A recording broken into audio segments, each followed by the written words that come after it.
तुम्हा सर्वांना संविधान अमृत महोत्सवाच्या हार्दिक हार्दिक शुभेच्छा। विश्वाला शांतीचा संदेश देणारे तथागत भगवान गौतम बुद्ध, स्वराज्य संकल्पक छत्रपती शहाजी महाराज, या देशाला दोन छत्रपती देणारी राजमाता राष्ट्रमाता मा जिजाऊसाहेब, स्वराज्य संस्थापक कुळवाडी भूषण, रयतेचे राज्य निर्माण करणारे शककर्ते विश्ववंदनीय छत्रपती शिवाजी महाराज, या देशातील प्रथम संस्कृत पंडित शिवपुत्र छत्रपती संभाजी महाराज, आरक्षणाचे जनक राजश्री शाहूराजे, शिक्षणाचे आद्य प्रवर्तक राष्ट्रपिता क्रांतीसूर्य महात्मा ज्योतिराव फुले, स्त्री शिक्षणाची जननी या भारत देशातील प्रथम स्त्री शिक्षिका मा सावित्रीमाई व या स्वतंत्र भारताच्या राज्यघटनेचे शिल्पकार, ज्यांच्या पुण्याने आज हिंदू मुस्लिम बौद्ध अशा अनेक जाती धर्माचे लोक गुण्यागोविंदाने नांदू शकतात।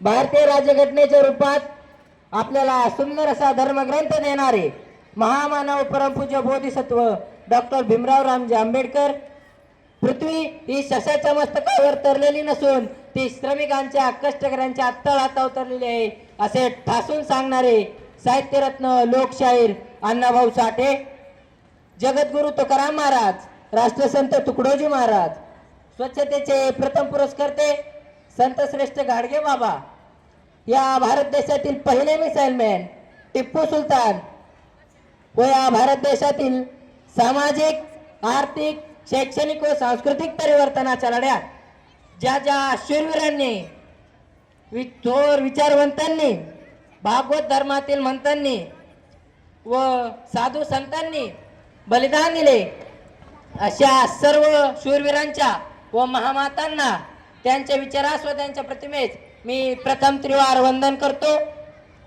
सन्माननीय विचारमंच आजच्या कार्यक्रमाचे अध्यक्ष, या वाघोली गावचे भूमिपुत्र असलेले शिरूर हवेली मतदारसंघाचे लोकप्रिय आमदार व या वाघोली गावच्या वाघेश्वराचा ढाणेवाग ज्ञानेश्वर उर्फ माऊली आबा कटके, तसेच पठाण साहेब असतील, संग्राम जाधवराव असतील, संस्थेचे कदम साहेब असतील, तसेच आबा गाडे असतील, जयश्रीताई सातो पाटील असतील, तसेच माझे ज्येष्ठ अध्यापक मार्गदर्शक या वाघोली गावच्या वाघेश्वर स्पोर्ट्स क्लबचे संचालक दौलत भाऊ पायगुडे असतील, सर्वांची मला नावं माहीत नाही व या मंचावरील प्रतिष्ठित मंडळी व माझ्या शाळेचे माझे मार्गदर्शक, ज्यांच्याकडे जर पाहिलं तर माझं आवडते ही मनापासून ही शाळा लाविते लळा जशी माऊली बाळा असं व्यक्तिमत्व असलेले आमच्या शाळेचे प्राचार्य डॉक्टर श्री शेख सर व माझ्या बालमित्रांनो, 15 ऑगस्ट 1947 रोजी आपला देश स्वतंत्र झाला, आपला देश सार्वभौम झाला, पण आपल्या देशाची एक अर्थव्यवस्था, एक राज्यकारभार सुरळीत चालण्यासाठी आपल्याला एक लिखित आणि भक्कम स्वरूपाच्या संविधानाची गरज होती। त्यामुळे डॉक्टर बाबासाहेब आंबेडकरांना मसुदा समितीचे अध्यक्ष नेमलं गेलं व 26 जानेवारीला घटनाकारांद्वारे हे संविधान 26 जानेवारी 1950 रोजी अंमलात आलं। मित्रो, आज जर प्रजासत्ताक, धर्मनिरपेक्ष व लोकशाही समजून घ्यायची असेल तर आपल्याला संविधानाच्या मूल तत्वांचा विचार करावा लागेल। तर काय आहे भारतीय संविधानाचा गाभा?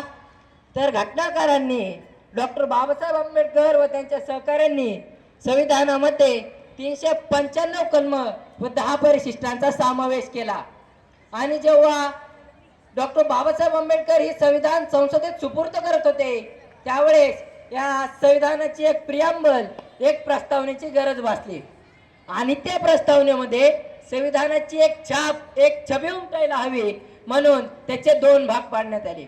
भाग पहिला ओरिजिन ऑफ कॉन्स्टिट्यूशन, तर या संविधानाची सुरुवात करायची तरी कशी, या संविधानाची सुरुवात असावी तरी कशी असा प्रश्न पडला आणि असा प्रश्न पडताच सभेतील वेगवेगळ्या विचारवंतांनी आपापली मते मांडली। काही शीख बांधव उठून म्हणाले तो करो सुरुवात, वाहेगुरु की खालसा वाहेगुरु की फतेह करो सुरुवात.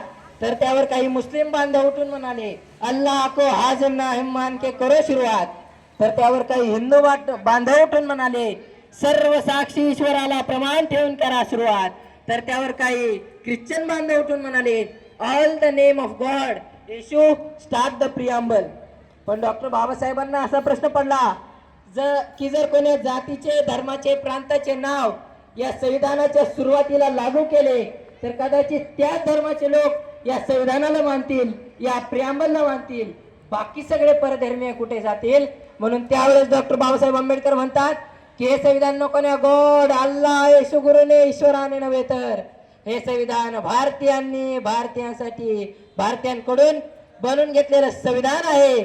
म्हणून याची सुरुवात झाली we the people of India आम्ही भारताचे लोक. आणि आता भाग आला दुसरा तो म्हणजे ओरिजिन ऑफ कॉन्स्टिट्यूशनचा भाग दुसरा nature and scope of the constitution. तर या संविधानामध्ये कुठल्या कुठल्या बाबी असल्या पाहिजेत. या संविधानात या प्रियांबल मध्ये याची एक छाप एक छबी उमटवायला हवी. म्हणून त्यात कुठल्या कुठल्या बाबी असाव्यात तर त्यासाठी त्याच्यावर प्रमुख 5 शब्दांचा उपयोग केला गेला. कोणते 5 शब्द? सा स ध लो आणि ग. सा स ध लो ग. त्यातील सा म्हणजे सार्वभौम. कसे असेल हे संविधान? हे संविधान सार्वभौम असले पाहिजे. आता सार्वभौमची व्याख्या अशी आहे की एखादे राष्ट्र दुसऱ्या राष्ट्राच्या नियंत्रणाखाली नसणे म्हणजे सार्वभौम. म्हणून त्याच्यामध्ये सर्वश्रेष्ठ संविधान असेल त्यावर कोणीही असणार नाही. म्हणून आज अशी परिस्थिती आहे की या भारताच्या पंतप्रधानाला सुद्धा शपथ घेताना म्हणावंच लागतं की मैं भारत के संविधान को साक्षी मानकर शपथ लेता हूं. दुसरा प्रमुख शब्द आहे स म्हणजे समाजवाद. कसे असेल हे संविधान? हे संविधान समाजवादी असले पाहिजे. म्हणजे एखाद्या समूहातील एखाद्या समाजातील जर एक कोणती व्यक्ती मोठी झाली तर त्याचा समाजाला काहीच उपयोग होत नाही. जसं की एखादे कळकाचे किंवा बांबूचे झाड त्याचे एकच फांदी उंचावर गेलेले असते ते विस्तारितही नसते त्याच्या सावलीत सुद्धा आपल्याला बसता येत नाही. पण एखादे कमी उंचीचे पण विस्तारित झाडाखाली आपण सहजपणे बसू शकतो. एका व्यक्तीने 10 पावले पुढे जाण्यापेक्षा 10 व्यक्तींनी एक पावले पुढे जाणे याला समाजवाद म्हणतात. तिसरा प्रमुख शब्द आहे ध म्हणजे धर्मनिरपेक्ष. आता धर्मनिरपेक्ष मध्ये असे सांगितले जाते की जात धर्म पंथ हा तुमचा पर्सनल मॅटर आहे. हे तुमचे वैयक्तिक मत आहे. याच्यावर कोणतेच सरकार ना कोणते गव्हर्नमेंट टिप्पणी करणार नाही ना याच्यावर कोणतेच सरकार दखल देणार नाही किंवा कोणतेच गव्हर्नमेंट स्वतःला कोण्या एका जाती धर्माचे सांगणार नाही. यालाच धर्मनिरपेक्ष असे म्हणतात. म्हणून आज आपला देश जगात धर्मनिरपेक्ष देश म्हणून ओळखला जातो. चौथा प्रमुख शब्द आहे लो म्हणजे लोकशाही. आता लोकशाहीची व्याख्या सांगताना जगप्रसिद्ध विचारवंत अब्राहम लिंकन काय म्हणतात तर अब्राहम लिंकन म्हणतात की लोकांनी लोकांसाठी चालवलेले राज्य म्हणजे लोकशाही. आणि 5वा आणि शेवटचा प्रमुख शब्द आहे ग म्हणजे गणराज्य. गण म्हणजे जनता आणि राज्य म्हणजे सरकार. म्हणजे या देशामध्ये जनतेद्वारे निवडून दिलेलेच प्रतिनिधी इथली अर्थव्यवस्था इथला कारभार सांभाळण्यास सक्षम आहेत. आता मी तुमचा जास्त वेळ घेत नाही. मी पटकन पुढे जातो आणि मला एक महत्वाची गोष्ट सांगायची ती म्हणजे संविधानातील कलम 1 ते म्हणजे या देशाचे नाव भारत असेल. या देशाचे नाव भारत असेल. या त्याच्या व्यतिरिक्त दुसरे संबोधता येणार नाही. या देशाचे नाव भारत आणि भारतच असेल.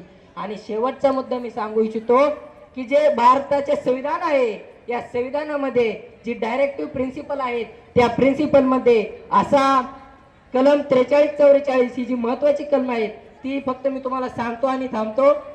ज्यामध्ये state should be take care of each and everyone's bread and butter. म्हणजे राज्याने प्रत्येकाच्या रोजीरोटीची काळजी घेतली पाहिजे. म्हणजे काय तर जो शिकलेला आहे त्याला नोकरी द्या. ज्याला नोकरी नाही त्याला उद्योग धंद्यासाठी भांडवल द्या. ज्याला भांडवल नाही त्याला रोजगार हमीचं काम द्या, आणि ज्याच्याकडे तेही नाही त्याला बेरोजगारीचा भत्ता द्या. असे आज आपल्या भारतामध्ये वेगवेगळे नवनिर्वाचित नेते तयार होत आहेत, एवढं मी सांगतो. आणि लोकांनी प्रश्न विचारले की डॉक्टर बाबासाहेबांनी संविधान लिहिले तर असा काय बदल झाला, तर या घटनेचे खूप सुंदर वर्णन रामदास फुटाणे करतात. तर रामदास फुटाणे म्हणतात की पिढ्यान पिढ्या तुम्ही शस्त्र परजली, इथला कोपरा सुद्धा हल्ला नाही. पिढ्यान पिढ्या तुम्ही शस्त्र परजली, इथला कोपरा सुद्धा हल्ला नाही. बाबासाहेब तुम्ही फक्त पेन उचलला आणि अवघा इतिहास बदलून गेला, अवघा इतिहास बदलून गेला. समता, स्वातंत्र्य, बंधुत्व आणि न्याय मूल तत्वांवर आधारित असलेले जगातील सर्वश्रेष्ठ संविधान, या संविधान प्रक्रियेमध्ये सहभागी असलेल्या सर्व महानुभावांना मी वंदन करतो व या देशातीलच नव्हे तर संपूर्ण जगातील सर्वश्रेष्ठ संविधान चिरय हो अशी अपेक्षा करतो. व आयोजकांनी संयोजकांनी मला बोलण्याची संधी दिली याबद्दल मी त्यांचे आभार मानतो व थांबतो. जय शिवराय, जय भीम, जय संविधान.